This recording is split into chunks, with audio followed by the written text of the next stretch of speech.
VOA News. VOA News. Here on Radyo Pilipinas World Service.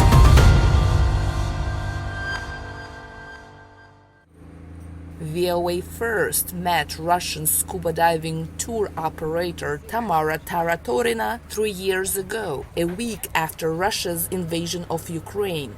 Then Taratorina was in the Maldives, leading a group of Russian tourists and dealing with cancelled flights and sanctions, cutting off Russia's financial system from international payments. Today, again in the Maldives, she hopes the war and sanctions will end soon. For my business, we want the sanctions to be lifted in the first place from the banks and the payment network SWIFT so my tourists can use their bank cards abroad and we can make payments from Russian banks to international ones. In the past 3 years, Russia has worked to produce more of its own goods to replace products made by Western companies, which left the country following the sanctions. Russian tourist Daria Chumachenko says that has meant product shortages and drops in quality.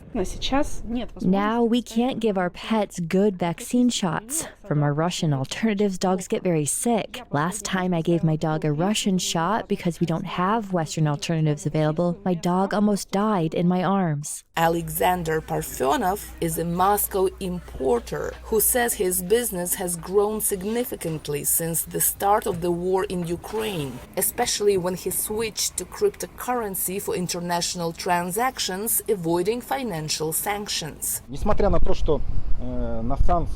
In spite of my business getting bigger because of the sanctions, I don't want people to keep dying. Besides, consumer prices in Russia are still growing. Now people can afford less for the same money than in 2021. They are poorer. In the first place, I want peace. We will deal with sanctions, but we want the war to stop. His wife Elvira Parfenova welcomes U.S. President Donald Trump's effort to negotiate peace in Ukraine. I think a lot of Russians were hoping that Trump will stop the war. He was declaring that he was going to do it.